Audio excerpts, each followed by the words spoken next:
Good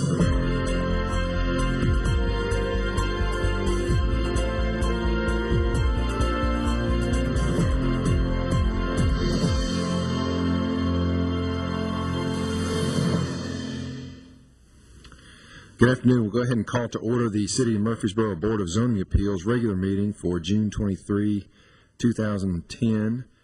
First item on the agenda is a consideration of minutes for the regular meeting on May 26, 2010. Those minutes were included with the agenda materials. Are there any corrections to those minutes?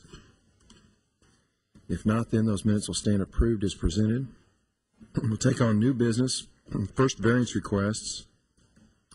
Our first application is Z10036 by Mr. Michael Hughes of SEC, Inc. for Polaris Hospital Company, requesting a 10-foot variance from the minimum required 10-foot separation between buildings and parking in the Gateway Design Overlay District.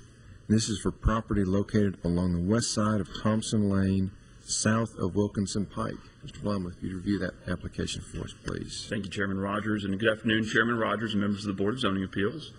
Our first item, as you mentioned, is a variance request for a new item that's located in the Gateway Design Overlay District along the west side of North Thompson Lane, south of Wilkinson Pike.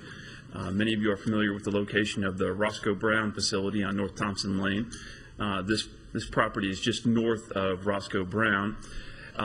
There are some undeveloped properties just to the north, which are right on the corner of Wilkinson and Thompson.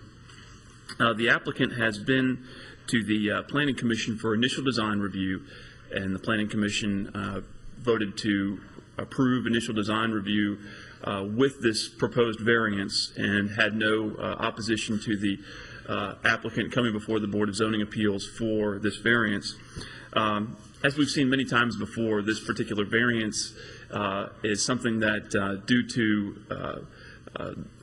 the use that is proposed being functional, many uses have to come before the board for a variance to the minimum requirement of separation between building and parking.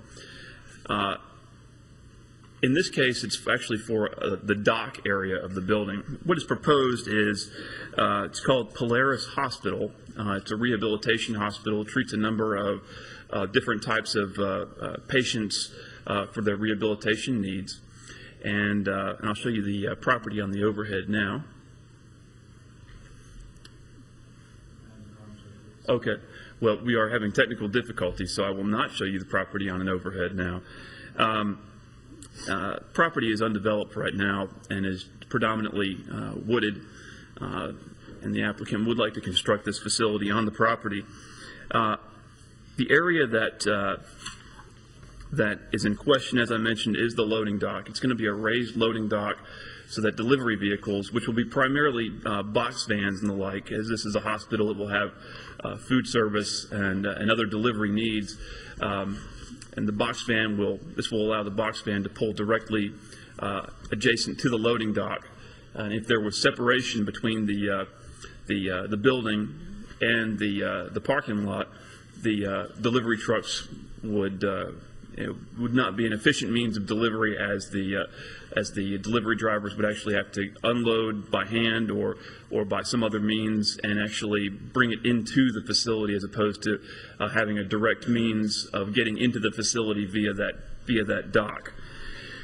All other areas of the site are compliant with that minimum 10-foot separation between the building and parking. The only area that they are requesting the variance for is the loading dock area. With that being said, staff recommends the following condition if the board decides to approve this request. The Planning Commission must grant final design review and site plan approval for the proposed development. In lieu of Mr. Hughes, Mr. Matt Taylor with SCC is present to answer any questions that the board may have. And of course, we need to conduct a public hearing on this matter before considering whether or not to approve this request. All right, thank you, Mr. Blum. Any questions for Mr. Blum? All right. If not, Mr. Taylor, anything you'd like to add to this request? No. Mr. Taylor, okay. All right, then at this time we'll go ahead and conduct a public hearing. Anyone present wishing to speak for or against this application, if you would, please come forward to the podium, state your name your address, and any comments that you might have. And seeing none, we'll declare the public hearing closed and open the floor for further discussions or motion. Mr. Chairman, I'll make a motion that we approve the application subject to the staff comment. Second. Have a motion and a second. Any further discussion? If not, all in favor say aye. Aye. Any opposed? All right, Mr. Taylor, that application has been approved. Thank you.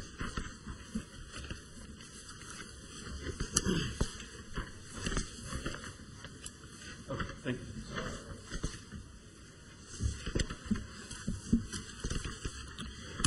All right, we'll move on to the next application under variance requests.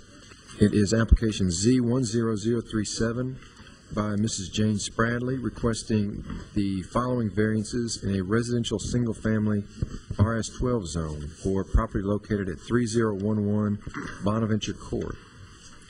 First, a 2.3-foot variance to the minimum required 35-foot front setback for principal structures.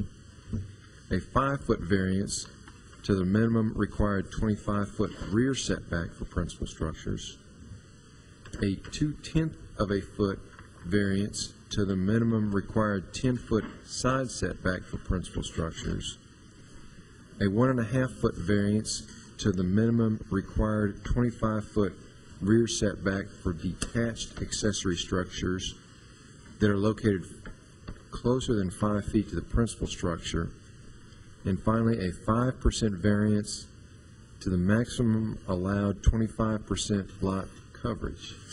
Mr. Blomley, if you'd review that one for us, please. Yes, sir. Thank you, Chairman Rogers.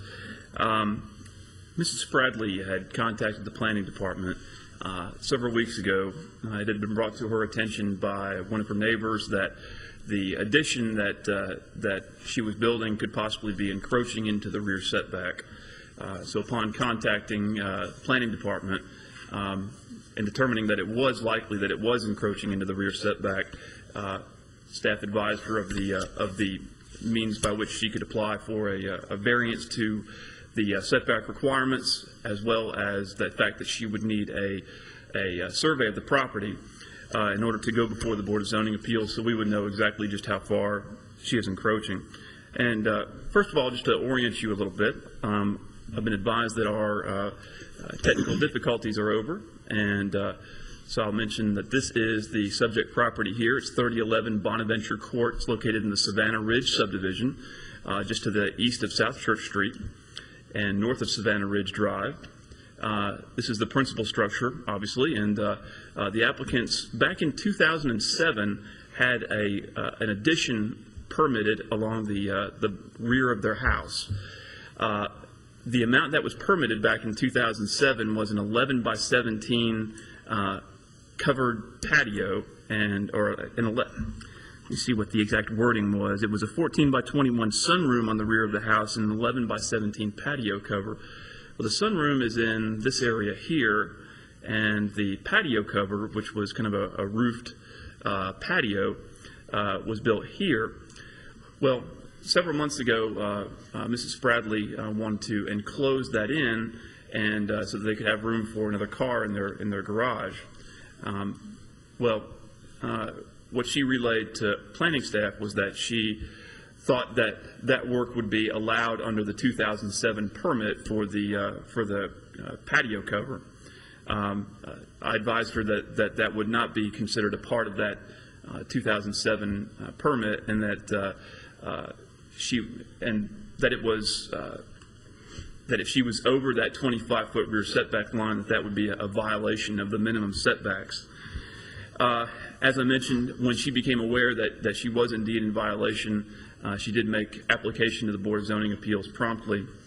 And she had a survey done, and what I'll do is go over those variances with you and the encroachments.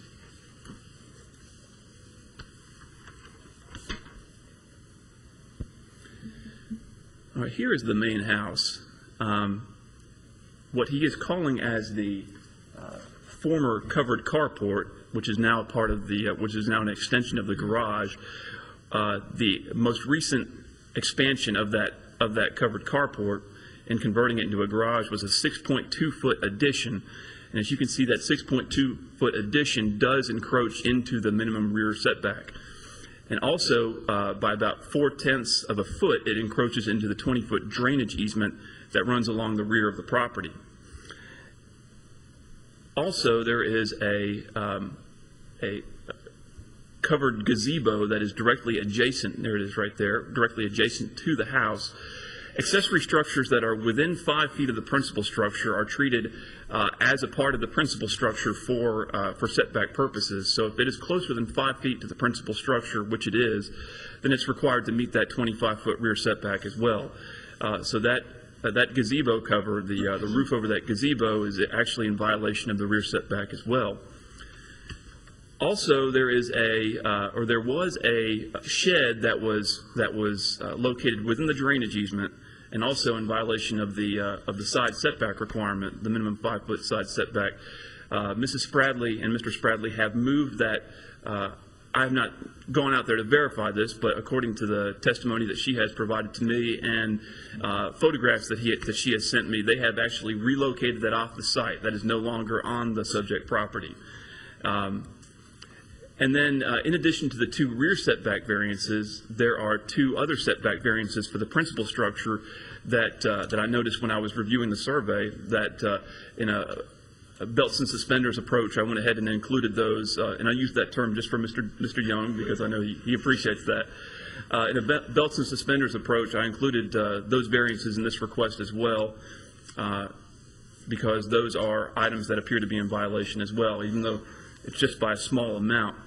As you can see, the northern side of the house at one corner is 0.2 feet into the setback. It's 9.8 feet from the side setback, or excuse me, from the side property line, and the minimum side setback is 10 feet. Now, as I mentioned, this is an existing condition from when the house was already built. This is the principal structure that's been on the property. In addition, this front corner of the house actually goes into the front setback line as well by 2.3 feet. So those 2 variances are for the existing principal structure. And also, one of the things that I tasked the surveyor with doing was calculating the lot coverage. In the RS-12 zoning district, there's a maximum 25% lot coverage. And with the principal structure and all of the accessory structures and additions, it totals out to roughly 30%. With the removal of the shed, it's about 29.5%. So we just advertised it as 30%. So it would be a 5% lot coverage variance. With that being said, if the board recommends approval, or if the board approves these requests, staff recommends the following conditions.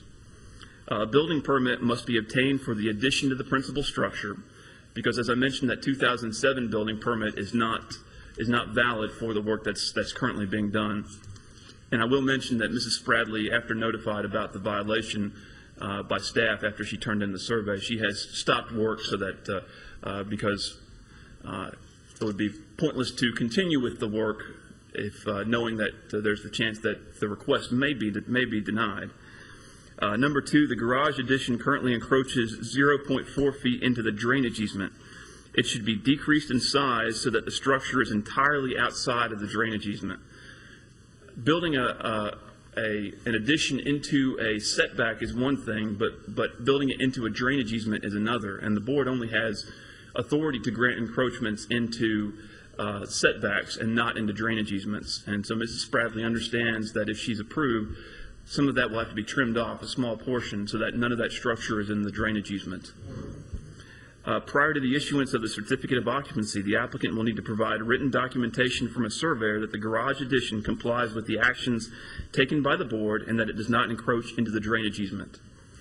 And number 4, prior to the issuance of the certificate of occupancy, the storage shed must be removed from the city's drainage easement, which Mrs. Spradley has indicated that she has already done. With that being said, I'll be happy to answer any questions. Mrs. Spradley is in the audience, as is her surveyor, Mr. Len Tusar, if you have any questions for either one of them. All right, thank you, Mr. Blomley. Questions for Mr. Blomley? Oh, and if you'd like to see photographs, I have a number of those I could show you. Yeah, The public hearing would be open in just a moment. can we go through the pictures, Matthew? Sure. It kind of help us orientate ourselves a little bit. And as you're going through the pictures, can you let us know a little bit more about the history of when the additions were built, that sort of thing? Sure. Okay, here is the front of the principal structure. This corner is the corner of the house that's 2.3 feet into that front setback.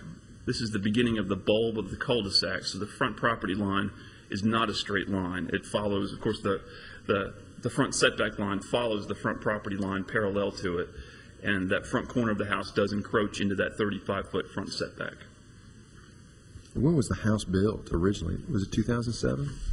No, the addition was permitted in 2007, the covered patio. I believe Mrs. Spradley told me that the house was built around 2003, approximately 2003.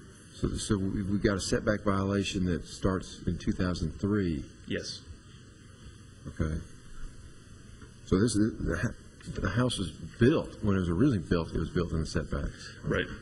And I can imagine that the building inspector, when they were measuring the setbacks, had a difficult time measuring with the curvature of that front property line and the front setback line that corresponded with it.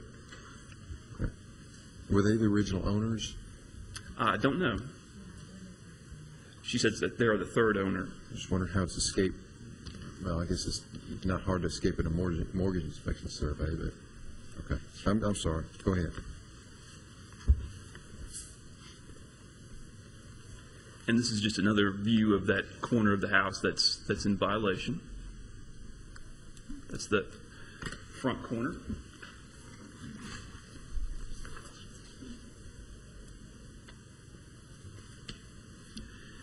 This is the addition that's currently under construction.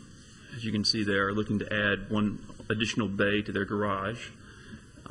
This was originally an 11 by 21 addition at this back corner of the house, but they've added an additional 6.2 feet in order to make it wide enough for a vehicle.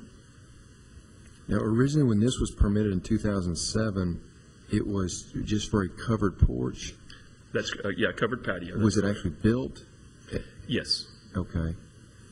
And then was it torn down and this constructed in its place? I don't have an answer for you on that. Mrs. Spradley may be able to give you a little bit more history on that. I don't know if this is brand new or if it's just adding on to what was already there. Okay.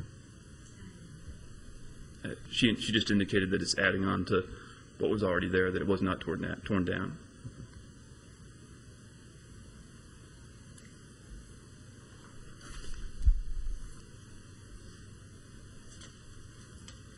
Here's a view of the back of the addition here and of the backyard.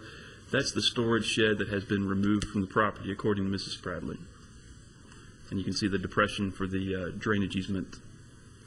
This corner, just past these windows, is where it encroaches into that drainage easement. So about a half a foot will have to be shaved off of that side of the addition so that it does not encroach into the drainage easement.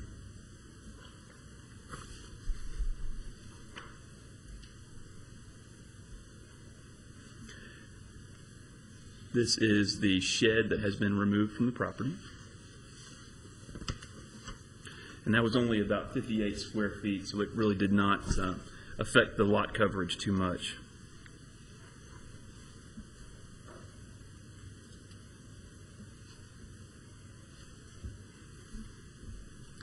This is the gazebo cover that is also in violation by 1.5 feet. It's the detached accessory structure that's 23.5 feet away from the rear property line. Matthew, so this is at the other end of where the garage is being placed, correct? That's correct. And so this addition at this other end, was that permitted? That's I am not certain if that was included in the original permit or not. Okay. Because that would be just being done now. It appears that way. Okay.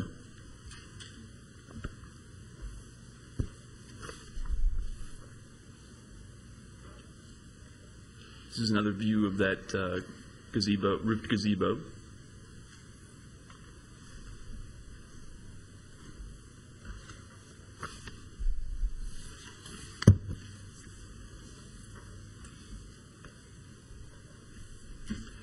This is looking back in a southerly direction. This is the garage addition here that's in question. So it's looking back in the opposite direction.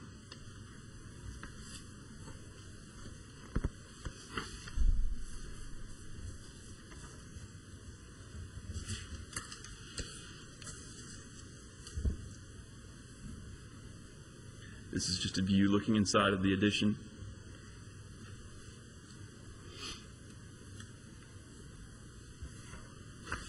And these are a couple of photographs that Mrs. Spradley provided to me this morning. This is the spot where the shed was previously. That has been removed from the property. There's the slab that the shed sit on.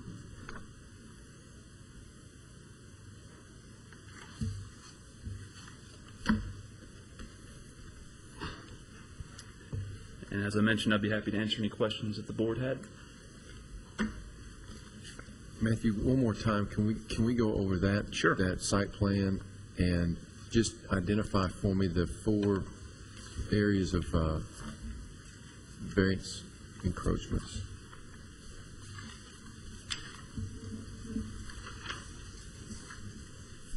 I got the first one, 2.3 foot variance to the front setback. What about the 5 foot variance to the 25 foot rear setback? Where's that? Let me just go over them in order. Just to recap all 5, the 2.3 foot variance is at this corner of the property, and you can see it's listed as being 32.7 feet away from the front property line. And then there is a 5 foot variance to the minimum required 25 foot rear setback, which is for the 6.2 foot addition onto the back of the house that's currently under construction right now, which would end up being that second garage. And then the 0.2 foot side setback variance is, if you see here, there's a measurement that is 9.8 feet off of the northern side property line. There's a minimum 10 foot side setback there, so we've included a 0.2 foot side setback variance. And then what is being called out as the covered gazebo for hot tub right here. It's a 7.1 times 7.1 size covered gazebo. That's what I showed you in one of the photographs. That is 23.5 feet from the rear setback line. And our zoning ordinance states that if an detached accessory structure is less than 5 feet from the principal structure on the property, that it must meet the same setbacks as the principal structure. So because it's less than 5 feet from the principal structure, then it's required to meet the 25-foot required rear setback in the RS-12 zoning district. And as it is currently situated, it's only 23.5 feet from the rear property line, encroaching into that setback by 1.5 feet. And also, as I mentioned, altogether, all the structures on the lot are exceeding the 25% maximum lot coverage in the RS-12 zoning district. With the removal of the shed, we're at about 29.5% lot coverage, and it's been advertised as a 30% or as a 5% variance, making a total of 30%. On the list, I guess if we go 1 through 5, on number 3, that 9.8 is that's also part of the original construction? That's correct. Okay. Yes, the first and the third are would have been violations that have been there ever since the original house was built. Okay. In Matthew number 2, we're saying a 5 foot variance. But if I look at this, unless you're saying they're going to have to shave off one of the corners with respects to where the garage is going, it looks like it's 19.6 from, is that what you're assuming, that once they shave off the corner, it's only going to need to be 5 feet? Well, I think that's what we're mandating, or what we're what we're saying is that you know, we're allowing you to apply for a rear setback variance into the setback, but that we don't have the authority, or the board does not have the authority to allow you to encroach into that drainage easement. That's a matter for the city engineer, and typically our city engineer and our engineering department does not allow encroachments of structures into drainage easements. And so what we've advertised, and that's what I explained to Mrs. Spradley, that it was going to be advertised as only a 5-foot variance as opposed to a 5.4-foot variance, because what we want is for none of that structure to be encroaching into the city's drainage easement. Understand.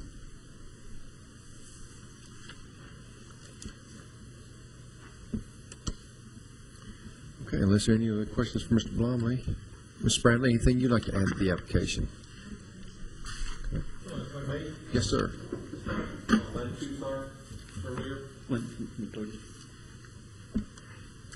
I did, in my research, I find that the house was built in 2003, per the assessor's information. And as Mr. Blomley stated, you know, 2 of those were from the existing house when it was built, and there was a CO issued to that. Mrs. Spradley agrees that the width of the garage expansion will be decreased so that no portion of that then extends into the drainage easement at all. They're going to move the wall back and make sure that it does not encroach within the drainage easement. Okay, thank you, Mr. Tussar. Any questions for Mr. Tussar? Thank you, sir. At this time, then, we'll go ahead and conduct a public hearing. Anyone present wishing to speak for or against the application, if you would please come forward. Yes, sir.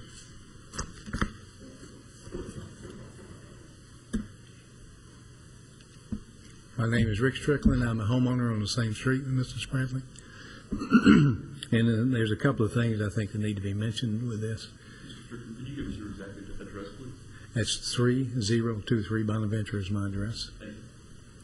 And basically, we can see the structures from our backyard is one of the reasons that we bring the concern up. The subdivision has a covenant, and that covenant has an architectural committee in the covenant. And anybody that wants to do any type of modification, change, or whatever has to bring that plan to the architectural committee for approval. And in this case, Mr. Spradley did not bring that to the committee for approval. So I think probably a lot of this would have been cleared up if he had done that. We have a concern going forward, not on 1 and 3 because that was the original structure of the house, but we do have a concern on the other 3 that by allowing Mr. Spradley to have these variances, that we're going to open up a precedence in the neighborhood.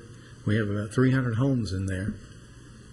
And if he's allowed to do this without coming through the architectural committee and getting approval for what he did, then we're going to have a massive amount of people that can do anything they want to in that neighborhood. So we're concerned about our property values and that adding structures. We've had a lot of issues throughout that neighborhood with people coming to the architectural committee wanting to add structures that were not approved by the committee, and so we've turned those down, and we've had a lot of people do that. If we allow this to happen, we have set a precedence in the neighborhood, and we're very concerned about that. There was nothing brought to the architectural committee, and as far as I know, there was nothing brought to get a building permit for this structure. What he originally had there was a carport, and it was not enclosed, it was just open. So he enclosed that and then added onto it to make that encroachment. There's going to be siding on this house, and there's a rule within the community that only 20% of the house can have siding on it. Mr. Spradley is very aware of these things because he was on the architectural committee for a long time. And he resigned from the committee sometime around January, February. And after that is when this started.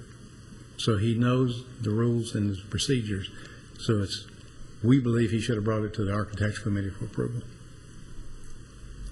And when he was questioned on that is when I assume Mrs. Bradley called the department to come out and look at it. And that was about 3 weeks ago, I think January 6th, when the board of directors and the architecture committee talked to Mrs. Bradley about it. June 6th? June 6th. So we have a concern about this approval going forward, that we will set a precedence in the neighborhood if we allow that to happen without getting the proper, going through the proper channels. Thank you, Mr. Strickland. Any questions for Mr. Strickland? Mr. Strickland, I was going to ask her about the siding, so I guess I'll ask you since you're up there. Do you have any idea whether this siding on the back, you say the restricted covenant would be 25%? It's 20%. 20%. Right. So there are some homes in the neighborhood that have some siding on them. There are some that have some siding on it from the original constructions. And there may be one or two others. I'm not sure totally. There's 300 homes. Some is allowed, but there's some percentage out there. Yes, there is. I got you. Yes, there is. And I just want to make sure that Mr. Spradley knows that we're not picking on him. It's just that we have 300 homes, and we have to keep our property values up. So we want to make sure that the construction is quality and it is harmonious with the rest of the neighborhood. Mr. Strickland, one of the points I need to address that you've raised in your comments, you talk about the restrictions, the covenants that govern Savannah Ridge. I want you to know that we, as a Board of Zoning Appeals, cannot enforce private covenants, the covenants of Savannah Ridge. He can build all day long something that would be against the covenants, but it's not anything that the Board of Zoning Appeals can do anything about. So the comments about the covenant issues, I appreciate them, but it's not anything that we can consider. I will say this, that we have in the past, when people raise the issue about covenants, I think they are informative on issues dealing with special use permits when you're looking at the requirements that the applicant must prove that the use is constructed, arranged, operated to be compatible with the immediate vicinity. But we're talking about a variance here, so that's not, again, that's not at issue. Right. But I just wanted to point that out, the fact that the restricted covenants, while I appreciate the comments, they're not anything that we consider the covenants themselves, whether he's in violation or not. Okay. Did I state that correctly, Mr. Ives? No, that's accurate. The city cannot enforce and does not enforce private restricted covenants. They're, depending on how the covenants are set up, there may be a civil remedy for a neighboring homeowner or for the Architectural Control Committee or for the homeowner association, but the city does not enforce those. Yeah, my question was just simply trying to inform myself, because I noticed I see brick in all the pictures, and so I was just curious. I was going to ask her whether that was going to stay siding or not, because it seems incompatible with the others, but I didn't mean to imply that we could enforce the restrictions, and I think everybody states it correctly. I just simply was trying to figure out what's going on out there in the neighborhood. So my understanding is that the only way that we could bring this forward is in a civil matter. To enforce the private covenant, that's true. Right. Okay, thank you. Thank you. Anyone else present wishing to speak for or against the application?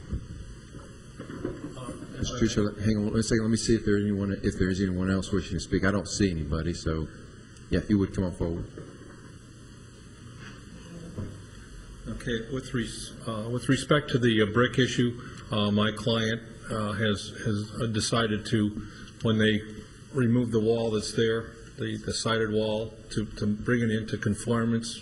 If with a variance, if it's granted, it will be brick. It would, that portion would be brick, as is the rest of the house. So that, I think that issue is answered. With regards to a variances, my understanding is every case is individual, and that you do not set a precedent by granting a variance in one instance as opposed to someplace else. Every case is on its own merits, which I'm sure you're well aware of. Thank you. Thank you, Mr. Tucson. All right, anyone else present wishing to speak for or against the application? If not, we'll declare the public hearing closed and open the floor for further discussions.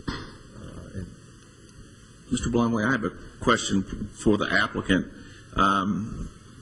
Did the applicant know that they needed to get a building permit before making the addition? I'll let her answer that question. Okay.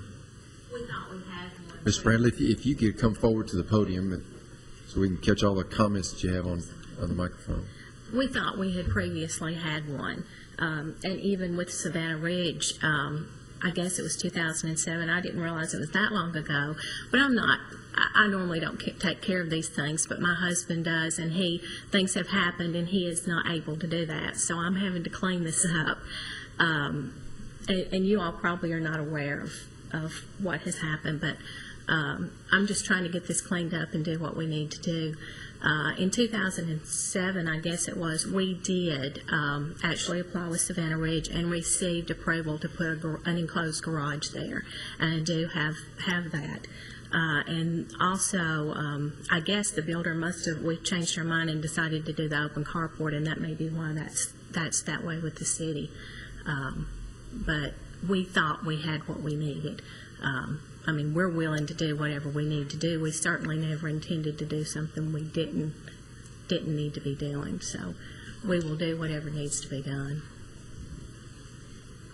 And just for the board's reference, we give a copy of the 2007 building permit in your agenda materials. Ms. Bradley, we're not going to turn you loose just yet.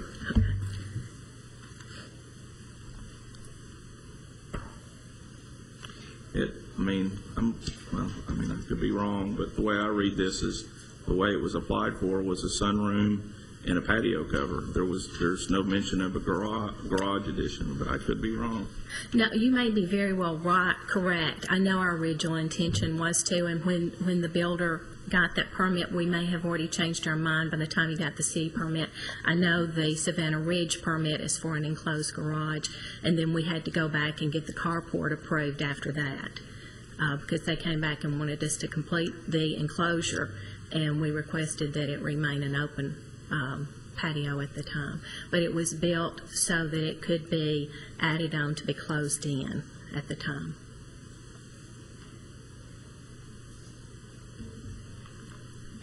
That's my question. Historically, I'm trying to piece this together. Beginning in 2007, I've got 3 sections here on this survey. One is the former covered carport, then the covered patio area, and then the covered gazebo for hot tub. Mm-hmm. Was all of that permitted in 2007? That's my understanding. What was actually built in 2007? The patio and cover and the sunroom area. Okay, so as designated on the survey, the covered patio area is the sunroom. Matthew, can you show what I'm talking about? Is the covered patio area considered the sunroom? This was all covered patio, and this is a sunroom. Okay. Chairman Rogers, I believe what she is telling me is that what's called the house interior patio area on the survey is the actual sunroom, and the covered patio area is what's called, or the covered patio is what's referred to on there as covered patio area and former covered carport. It appears that the dimensions that were on the building permit for the covered carport, which was 11 by 21, were not consistent with the size of the covered carport that was built, which looks like it was 11 by about 35. Okay. And then the storage area for repair, that's what's under construction right now. Is that correct, Mrs. Bradley? Right, that was there, and we're just raising the floor. We wanted Okay. it up level with the remainder of the house, and we've raised the floor on that. I'm sorry, say that That's all again. that is. What'd you say, Matthew?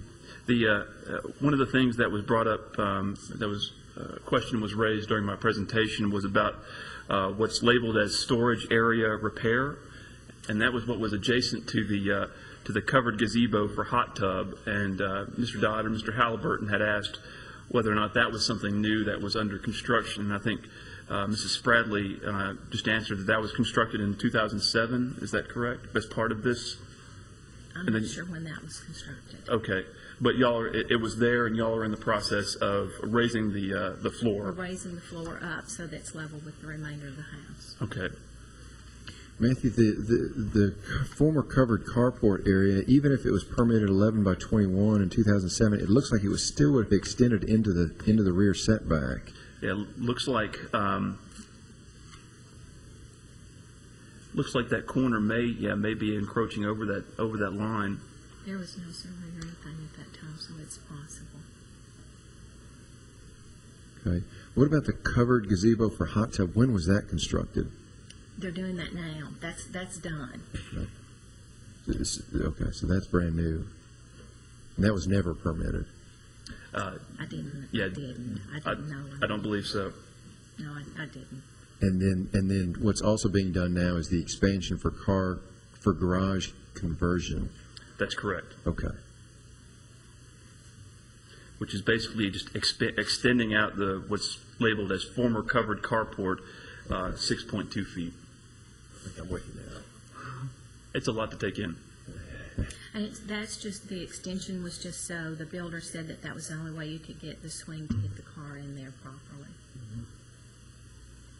Okay. All right, any other questions for either Ms. Bradley or Mr. Plummer? All right. Further discussion? Or if we're ready for motions, we have just 5 separate motions we need to consider.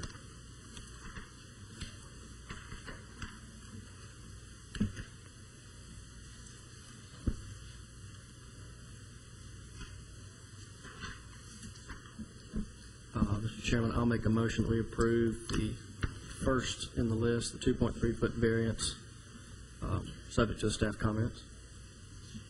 Second. I have a motion and a second. Any further discussion? If not, all in favor say aye. Aye. Any opposed? Okay, we'll move on to the request for the 5-foot variance to the minimum required 25-foot rear setback.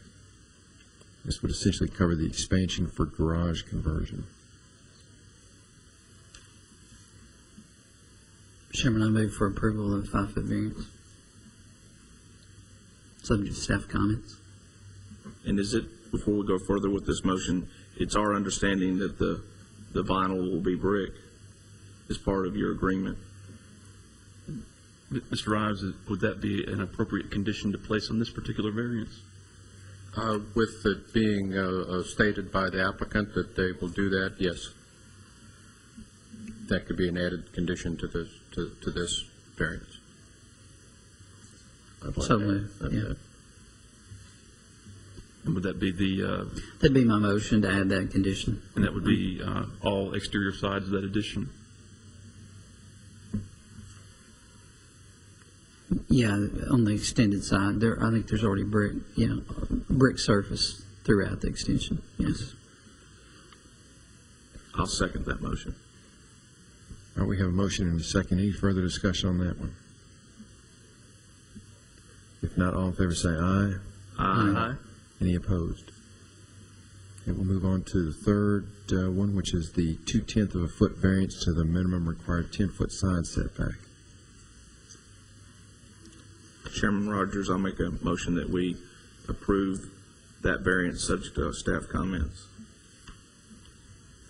Second. Motion and a second. Any further discussion? If not, all in favor say aye. Aye. Any opposed?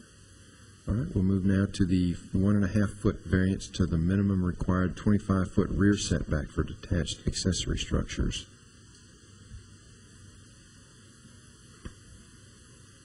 I'll make a motion we approve the 1.5-foot variance, subject to the staff comments.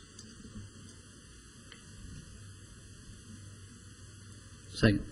Motion and a second. Any further discussion? If not, all in favor say aye. Aye. Any opposed? Okay, and finally, the 5% variance to the maximum allowed 25% lot coverage. Before a motion, Mr. Chairman, the only thing I want to say on this, and I think we had one similar to this about 6 months ago, where we just crammed a lot with all that could get on there, and it appears obvious, I guess. Frankly, I'm surprised that the calculations don't show that more of the lot's covered from the overhead and from what we're seeing, but I don't know what you want to say, except that I guess just from my opinion, Ms. Bradley, I think you maximize what's going to ever go on that lot right there. It looks like to me that it's pretty packed. But having said that, it's a 5% variance, and we've approved all the other conditions. So I'll unless anybody else has any comments, I'll move for approval of the 5-foot variance. I mean, the 5% variance, subject to staff comment. A second. Motion and a second. Any further discussion? If not, all in favor say aye. Aye. Any opposed? All right, Ms. Bradley, I think all your variance requests have been approved. I'll probably echo Mr. Dodd's comments that although the votes were unanimous, I seriously considered opposing particularly the 5-foot variance into the back of the lot. I think you kind of eked out here. It probably is about maxed out as much as you can go on that lot. But we do appreciate the application, and thank you all for coming in today.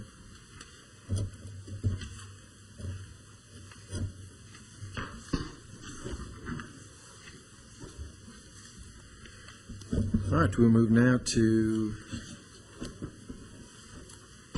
application Z10038 by Mr. Bill Huddleston of Huddleston Steel Engineering for Adam J. Boardman, requesting a 70-space parking variance from the required 605 parking spaces for a neighborhood shopping center in a commercial highway zone for property located at 710 Memorial Boulevard. Mr. Blumley, if you'd review that for us, please. Thank you, Chairman Rogers.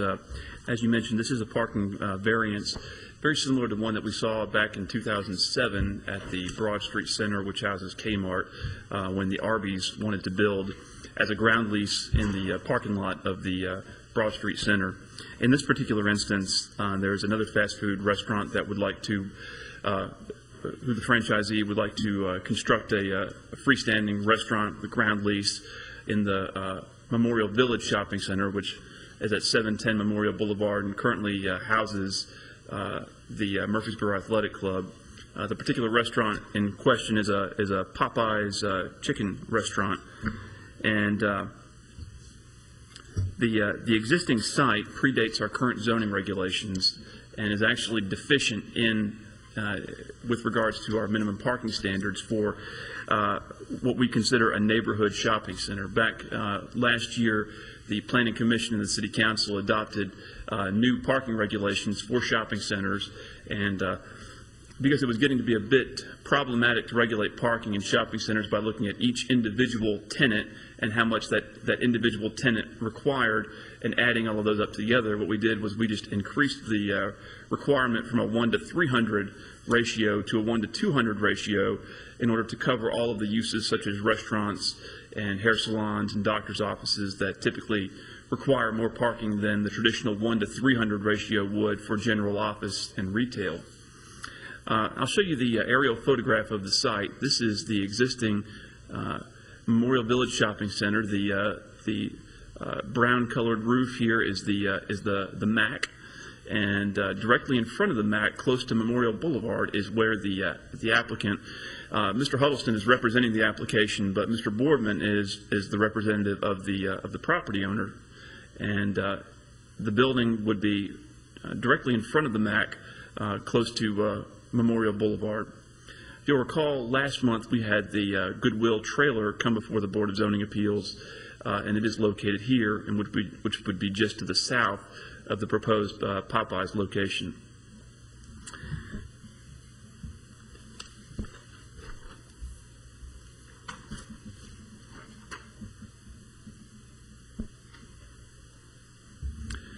Mr. Huddleston has submitted a site plan to us showing the proposed conceptual layout Popeye's Chicken Restaurant. As I mentioned, this is just conceptual in nature. We had a lot of going back and forth to the drawing board when the Arby's came through to the Planning Commission for approval, because it's a little bit difficult to fit in a freestanding building when you're trying to fit it into an existing parking lot. But Mr. Huddleston did a very good job back in 2007 of making that particular site work. I know he worked very diligently with our city traffic engineer in designing that site. So just to get it on the record that the design that's before you today is not the final design that would be before the Planning Commission. It may be tweaked here and there to get the necessary internal circulation that would be needed to accommodate this proposed freestanding building. But as I mentioned, it would be directly in front of the portion of the shopping center that houses the Murfreesboro Athletic Club, and directly to the north of the location of the Goodwill trailer. There's another freestanding restaurant to the north of the proposed Popeyes location, but it's my understanding from the applicant that that particular restaurant may have a pending lease on it, I think. So Popeyes is looking to build fresh with their new building. The shopping center was constructed in 1970, according to the property assessor's website. The shopping center does not currently meet the minimum parking requirements for a neighborhood shopping center. As I mentioned, currently there are 542 parking spaces and 594 are required by the zoning ordinance. The construction of the Popeyes would increase the number of required parking spaces by 11 to 605, while decreasing the actual number of existing parking spaces on site to 494. However, if approved, the applicant proposes to stripe 68 additional parking spaces on the property to the rear of the shopping center, which could be utilized by employees. This is what Mr. Huddleston proposed behind the Kmart as well when the variance for the Arby's was approved. With the additional parking spaces proposed, there will actually be a total of 562 spaces, which is a net gain of 20 spaces over what is currently on site.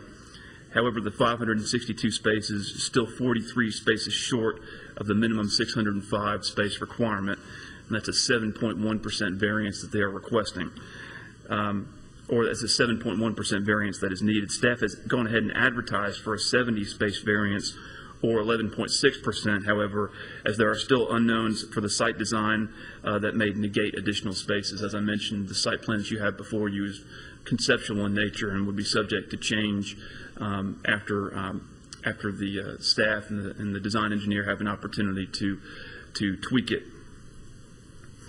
The applicant has submitted a list of the current tenants and their hours of operation as well as their peak hours. Many of the tenants are daytime uses and will not conflict with the Popeyes dinnertime rush, although all the uses will be open during the lunchtime rush.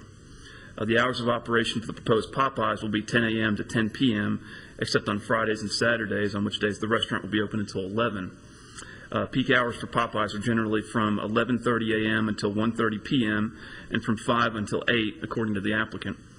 The applicant also cites in his letter how this shopping center is anchored by a tenant, the Murfreesboro Athletic Club, that has different parking needs than a traditional anchor tenant, such as a grocery store. Staff understands the dynamic of multi-tenant shopping centers and that shared parking is frequently utilized in such developments. For example, a patron of the Popeyes may also be a patron of Hancock Fabrics and may visit both businesses during the same trip. Finally, the applicant states that this new restaurant will be an upgrade to the existing center in much the same way that Arby's has enhanced the Broad Street Center on Northwest Broad Street. Staff has not heard any complaints from the tenants at the Broad Street Center since that variance was approved back in 2007.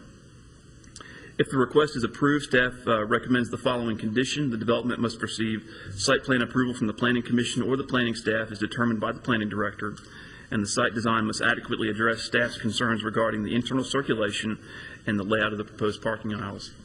If the board has any questions regarding this application, I'll be happy to answer them. Also in the audience is Mr. Huddleston from Huddleston Steel Engineering, who is representing Mr. Boardman and the ownership group. All right, thank you, Mr. Plumley. Any questions for Mr. Plumley? And I've got a set of photographs on this if you'd like to see those as well. I think Mr. Dodd and I are both familiar with this parking lot. Of all Yeah, I'm up Hancock, where I am, Hancock there. Big time. And essentially what I've got to show you are just a whole bunch of parking lot pictures anyway. I'll just run through them really Okay. quickly. All right. We could put those on the, all right, this is looking from where the Popeyes would be back towards the, looking back kind of in a northerly fashion. That's where I usually park, right there.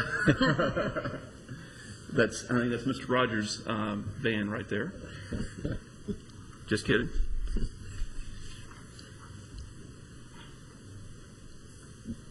This is looking back towards the Murfreesboro Athletic Club. And these photographs were taken at about 3:45 in the afternoon. So these photographs would likely not be at the peak of either the MAC or of Popeyes. And this is looking back towards the Murfreesboro Athletic Club.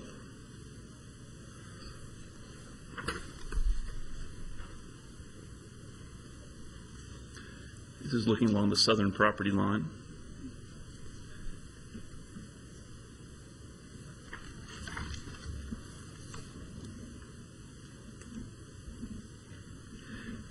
This photograph was taken from the perspective of the front door of the MAC.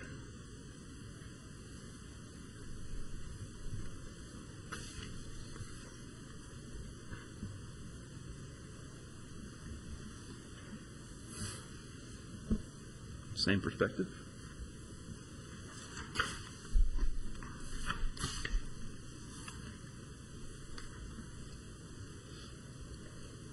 This just shows the parking situation in front of the side shops to the north, although it doesn't do a very good job of showing that because of the big van.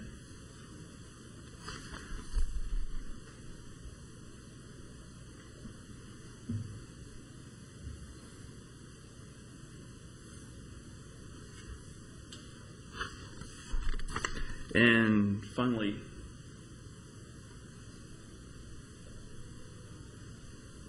this is to the rear of the center, and on that particular day there were a number of cars that were parked back there.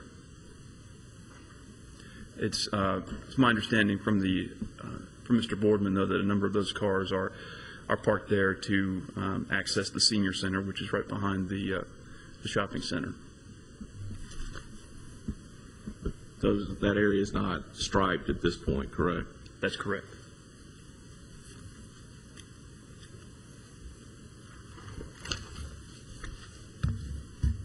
All right, thank you, Mr. Blum. Any questions for Mr. Blum? Yeah, I think I have a few. How does our approval, or how the interaction with the Goodwill approval and these parking spaces, talk to me a little bit, I guess, about that. I know when we approve that, we have to look at what percentage of,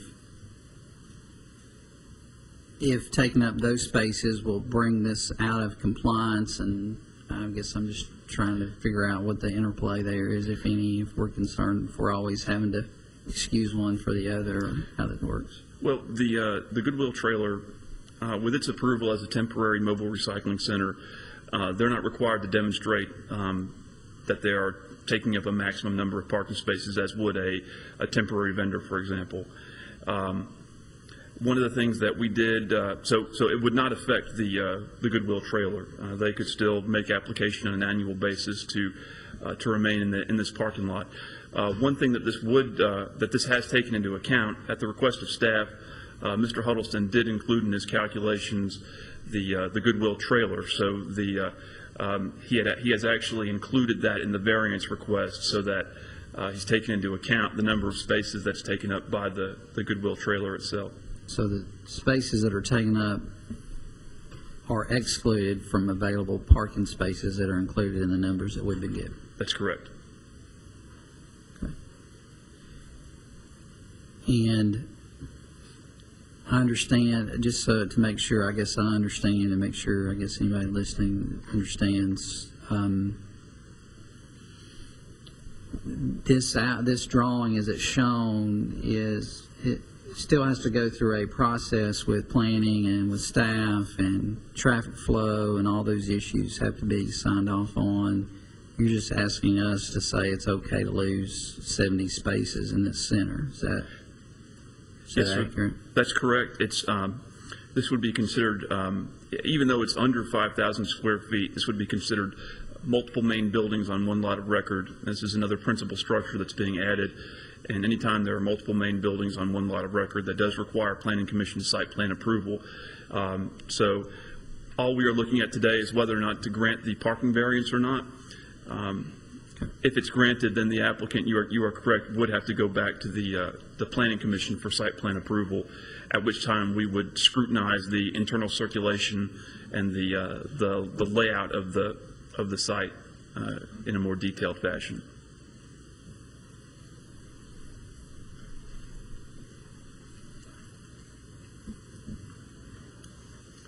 All right. Thank you, Mr. Blomley. Mr. Huddleston, anything you'd like to add to the application?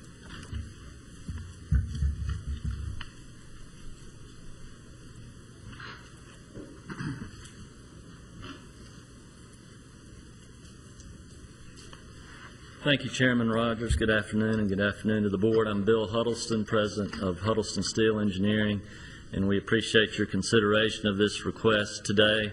Mr. Adam Boardman from BC Wood Properties in Lexington, Kentucky is here as the owner.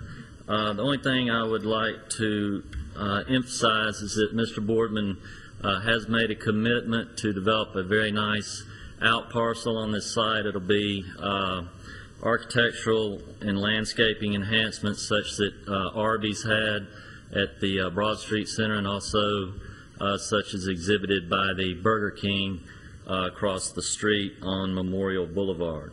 I do have a picture of that if you'd like for me to pass that around. I'll let Matthew orient it on his machine. And in fact, we probably only need about a 50 space variance, which would be less than 10% of the 605 required. But we're asking for 70 just in case when we go through site plan approval, if there are some things that staff wants extra from us, that we will be able to comply.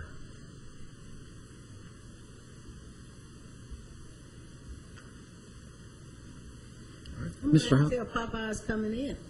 Ma'am? I said, I'm glad to see Popeyes chicken coming I am in. too. It used to be wasn't it one time Popeyes in that very same area years ago? I remember one along Memorial Boulevard, yes. Yeah, a long time ago. I'll do Popeyes more than I'll do the fitness center. That's what I see, the irony in the Popeyes being out front.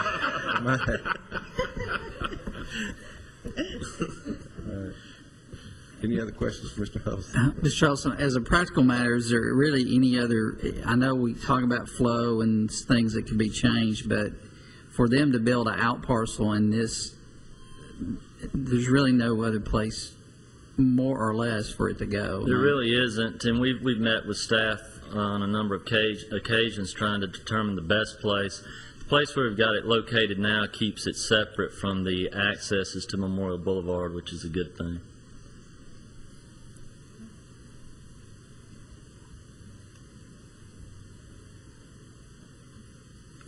Thank you.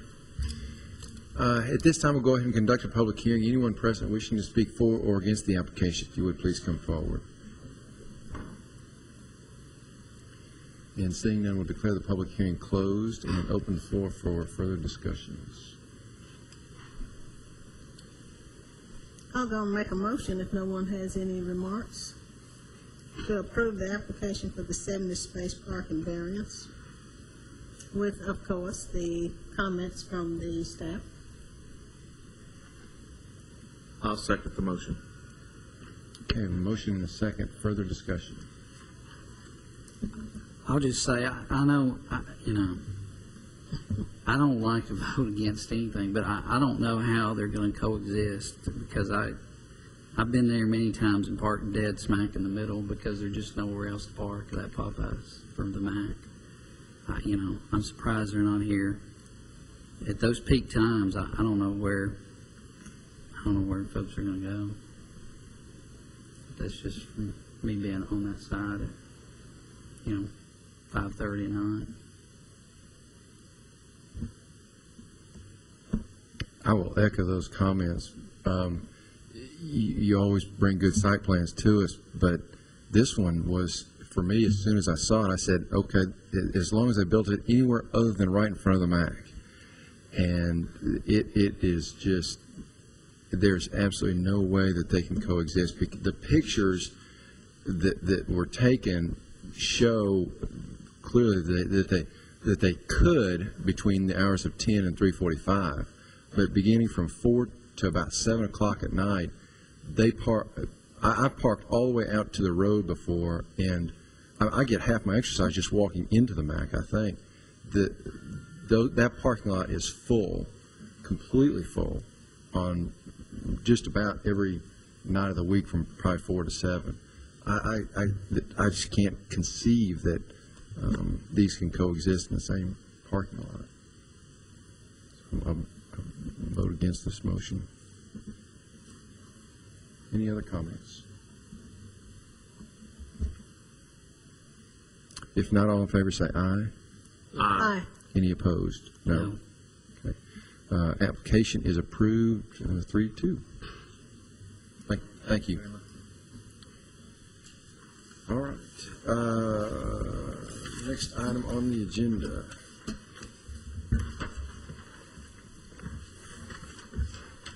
Under special use permit request, we have application Z10039 by Elder Roger Russell for Stones River Primitive Baptist Church, requesting an amendment to a special use permit originally approved on December 22, 2004, allowing an institutional group assembly use in a residential single-family RS-15 zone. This is for property located at 2315 Joe B. Jackson Parkway. The applicant also wishes to amend the special use, the applicant wishes to amend the special use permit in order to allow child care as a permitted accessory use to the existing place of worship.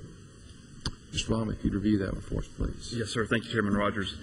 As you mentioned, this property is located at 2315 Joe B. Jackson Parkway, which is along the north side of Joe B., right next to the Sunset Ridge residential development. And I'll show you an aerial photo right now.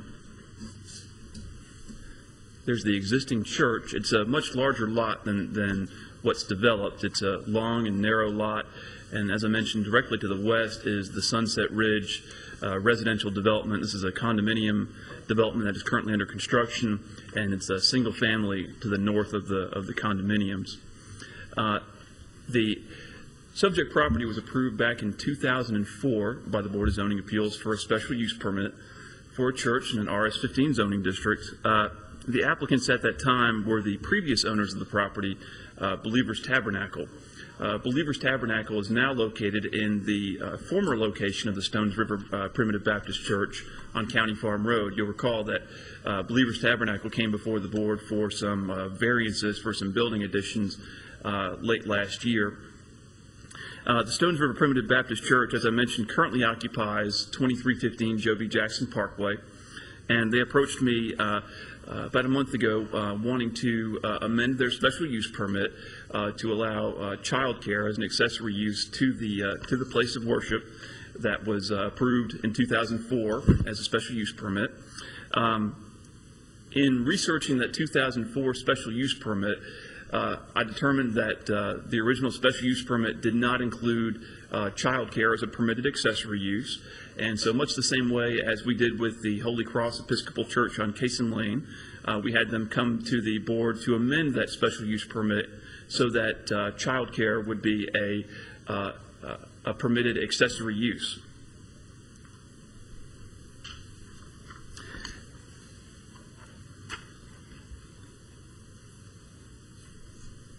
Back in 2004, when the site plan was originally approved, or when the special use permit was originally approved, the applicant actually showed a fenced-in area, or the previous applicants actually showed a fenced-in area, 50 by 50 in size, for a future playground. This was never fenced in, and the playground equipment was never brought in. but the applicants would like to go back over this area, and this would be the area that would be designated as the playground that would be for use with the daycare center.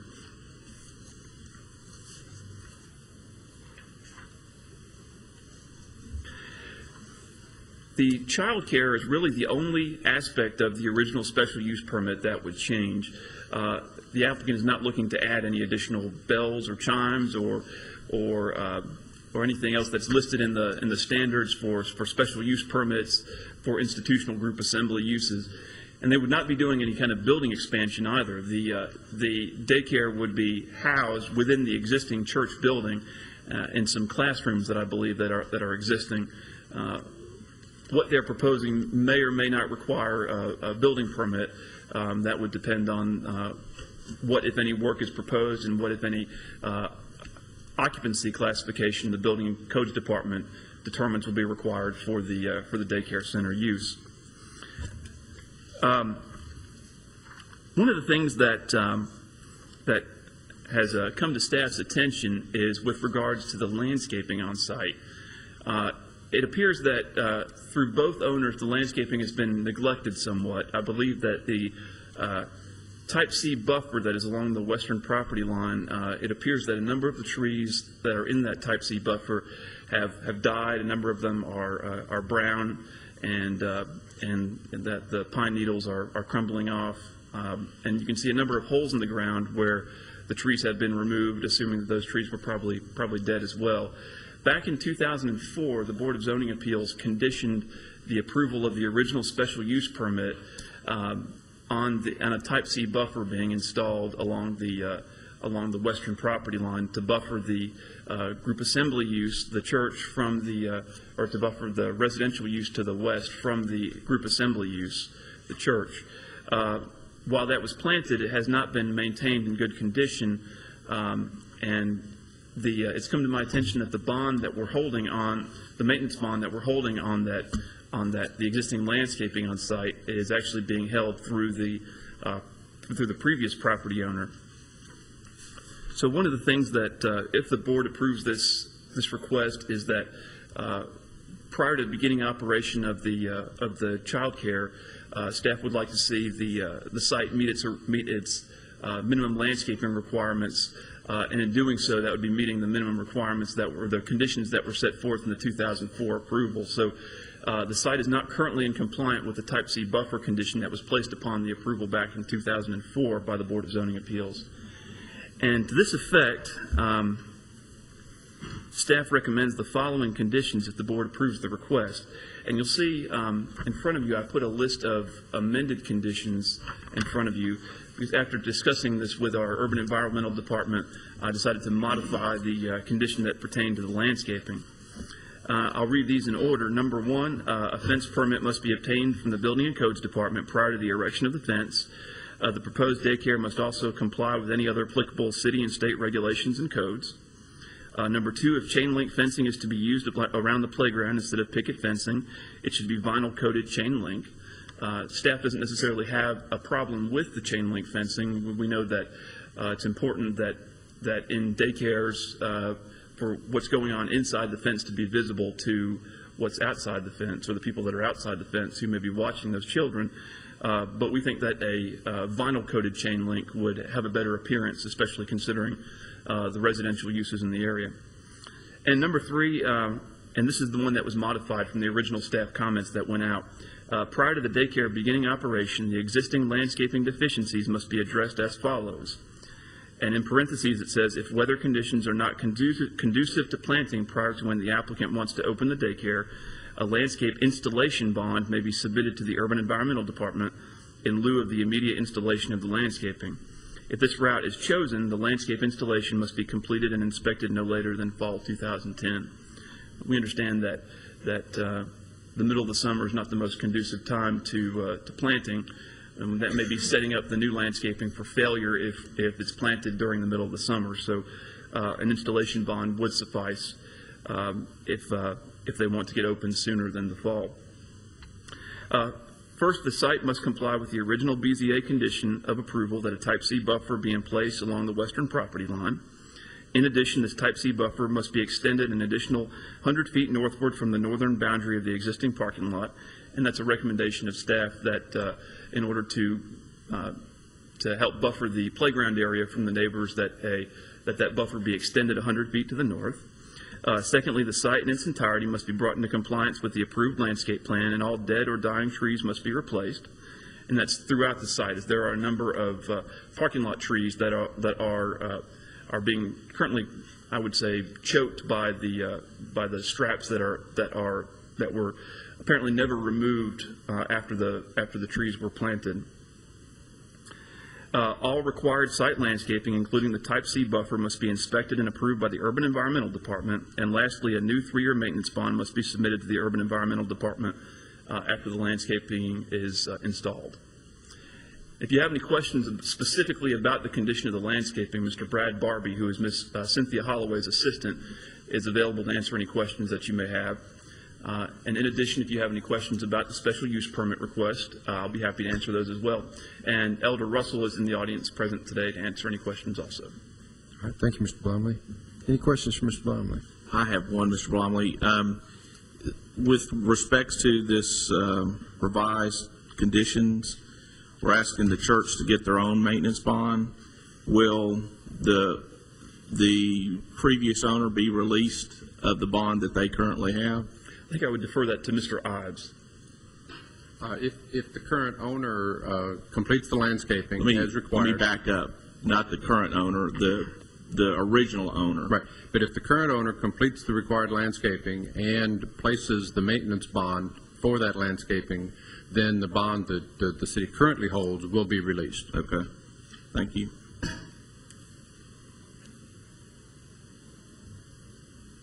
All right, thank you, Mr. Blomley. Elder Russell, anything you would like to add to the application? Okay. Then at this time, we'll go ahead and conduct a public hearing. Anyone present wishing to speak for or against the application, if you would please come forward. And seeing none, we'll declare the public hearing closed and open the floor for any further discussions or a motion.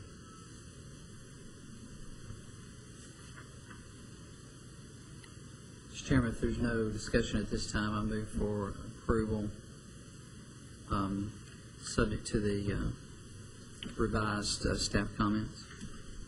I'll second. We have a motion and a second. Any further discussion?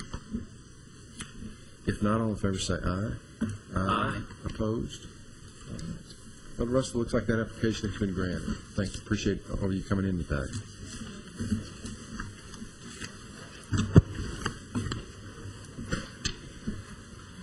I will move now to application Z10040 by Mr. John Clanton, requesting a special use permit in order to operate a temporary outdoor vending establishment, food sales, in a commercial local zone, and this is for property located at 1321 Greenland Drive.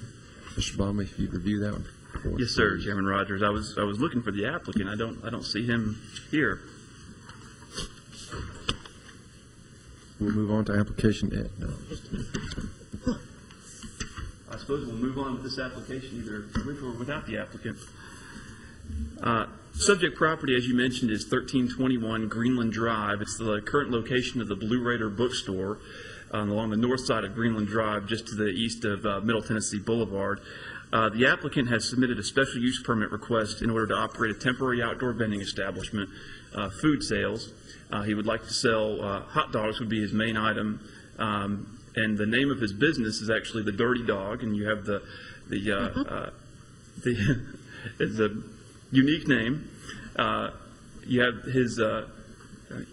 his permission letter from the property owners who own the property with the Blue Raider bookstore at 1321 Greenland Drive, and you also have a permission letter from the operators of Blue Raider bookstore in order for the applicant and his staff and customers to utilize the restrooms inside the bookstore.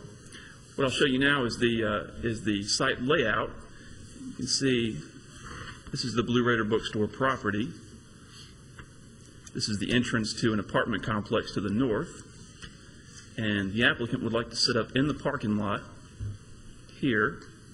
And our city traffic engineer recommends that it be a minimum distance of 60 feet off of the Greenland Drive right-of-way in order to ensure that there are no conflicts, or not from the Greenland Drive right-of-way, from the edge of the travel lane in Greenland Drive, to ensure that there are no conflicts with the ingress-egress point into the site. That would put him about the 4th or 5th parking space to the north of the southern property line. The applicant would not have a trailer as such, as we are accustomed to seeing for temporary vendors. The applicant actually has kind of a push cart that you might see in downtown New York, for example, and this would just take up one parking space, and he would not need any electricity. He would just set up there, and the only thing that he might have that's not on this cart is he might have a small boombox to just for his own enjoyment while he's out there in the hot sun selling hot dogs. But with that being said, the applicant has met all of the standards. The 4 temporary vendors. He has submitted a calendar showing the 70 days that he would like to be approved for, primarily weekdays during the day. And he said that the majority of his customer base will be primarily foot traffic from MTSU. This is the first time that an application has been submitted for temporary vending on this property. The size of the cart is actually 5 by 3.5, as shown in the photograph. That's actually the exact cart that he'll be using. And the applicant does not anticipate his cart and customers' vehicles taking up more than 7 parking spaces, which complies with the maximum 25% amount of parking. The site has passed its initial codes and zoning inspections, and as I mentioned, that we are requiring him, or we are requesting the board require him to be a minimum of 60 feet from the travel lane on Greenland Drive. If the board approves this application, staff recommends the following conditions. As I mentioned, the vending operation must be located a minimum of 60 feet from Greenland Drive at all times. In addition, it must be located in a parking space so as not to conflict with traffic flow in the internal driveway aisles. The applicant had asked me about moving it around throughout the site and possibly putting it in a driveway aisle, and I told him that that would not be acceptable, as that might hinder traffic flow through the site. And the time period of operation will be from July 12, 2010 until October 23, 2010. In addition to the weekdays, the applicant is also looking to be set up for several of the MTSU football games on Saturdays as well. If the board has any questions, I'll be happy to answer them. And Mr. Clanton apparently is not in the audience this afternoon, so make sure that no one here is a representative of his. Apparently the application is unrepresented today. All right. I don't think Amelia's representing it either. All right. Well, thank you, Mr. Blomley. Any questions for Mr. Blomley? 70 is all he gets in a calendar year? 70 per 12 months. Per 12 months. So the next time this site will be eligible for temporary vending. This time next year. Yeah, it'll be this time next year. So he's burning, so the October 23rd is just some arbitrary day where he burns his 70 days up. Right. And I think that he kind of strategically arranged his days so that he wouldn't get too far into the fall because he didn't want to be out there when it was really cold. Gotcha. And as part of his application, he's doing 10 to 5, so, I mean, there's going to be times where he's not going to be when the MTSU game's going on. Not that that's any of my business, but... That's true. Maybe he's looking to hit the tailgaters during the day. So he's going to do his dirty dogs on one of those gas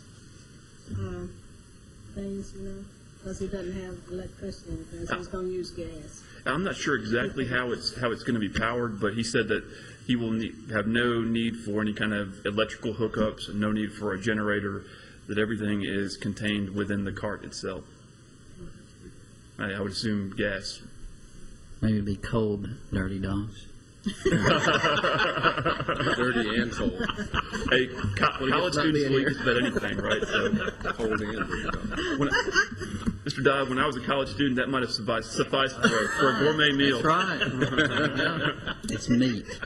Especially on Saturday. There you go. If I can eat a Totino's pizza, I can eat anything. There you go. All right, thank you, Mr. Blomley. We'll go ahead then and conduct a public hearing. Anyone present wishing to speak for or against the application, if you would please come forward. Seeing none, we'll declare the public hearing closed and open the floor for further discussions or motion. I'll make a motion, we approve the application subject to the staff comments. I'll second. We have a motion and a second. Any further discussion? If not, all in favor say aye. Aye. Any opposed? All right, Mr. Clanton, that application has been approved. Wherever he is. We regret you not coming in today. Wherever you may be. All right, application, we'll now move to sign variance request. Application S10041 by Mr. Wayne Belt for Believers Chapel, requesting a variance from section 25 1/4, 24A22 of the City of Murfreesboro sign ordinance, which prohibits a sign placed in or over a public utility or drainage easement for property located at 1820 South Rutherford Boulevard. Ms. Kerr, if you'd review that application for us, please. Thank you, Chairman Rogers, members of the board. The applicant, Mr. Wayne Belt, representing Believers Chapel, is requesting a variance from section 25 1/4, 24A22 of the City of Murfreesboro sign ordinance, which prohibits a sign placed in or over a public utility or drainage easement without the consent of the easement holder and the Board of Zoning Appeals approval. This sign is located at 1820 South Rutherford Boulevard and is within a commercial highway zone. The applicant is requesting permission to erect one externally illuminated freestanding wall sign with 25 square feet of display area and an overall height of 8 feet. The sign will be located within a 50-foot sanitary sewer easement, water easement, and a drainage easement. An agreement for a sign in the City of Murfreesboro easement has been signed by the Murfreesboro Water and Sewer Department, the city engineer, and the Director of Building and Codes. The applicant will comply with all other setbacks and regulations, and Mr. Belt is also here to answer any questions that you may have. All right, thank you, Ms. Kerr. Any questions for Ms. Kerr? You always get off so easily. Mr. Belt, anything you'd like to add to the application? Thank you, Mr. Chairman and Board. I'm Wayne Belt, 1410 Broadlands Drive, here for Believers Chapel. We're actually replacing the sign that's been there 15 years. It's just kind of worn out. So we've already had a sign in this place for this whole time, but we need to take it up and put a new one in. So we're being in compliance with that. So that's our request. So there's already a sign there that will come up. We're actually going to have a monument sign where we've had a sign on 2 posts now. It will not come forward any further than what it is. It actually will extend back just a little bit, 2 or 3 feet from where it is. But basically, we're replacing our sign. Thank you, sir. Any questions for Mr. Bell? All right, then at this time we'll conduct a public hearing. Anyone present wishing to speak for or against the application, if you would, please come forward. And seeing none, we'll declare the public hearing closed and open the floor for any further discussion or a motion. Mr. Chairman, I make a motion that we approve the sign balance. Second. Motion and a second. Any further discussion? If not, all in favor say aye. Aye. Any opposed?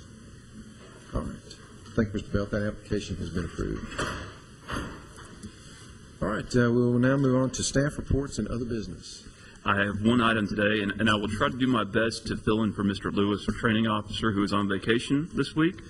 Hopefully I will do adequately in filling in for him. We do have hot off the press from our legal department, and I put this in front of you. It's our schedule of legal teleconferences for the remainder of 2010. As you know, this is a pretty easy way to get your 4 hours worth of mandatory training.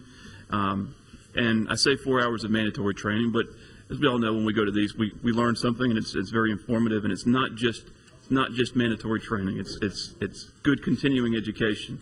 But as you can see, there are actually several months where there are more than one training seminar offered, more than one legal teleconference. You are welcome to come to as many of these as you want to. And if you have any questions, feel free to contact myself or Mr. Lewis. All right. Thank you, Mr. Bowman. Any other business? Not, we're adjourned.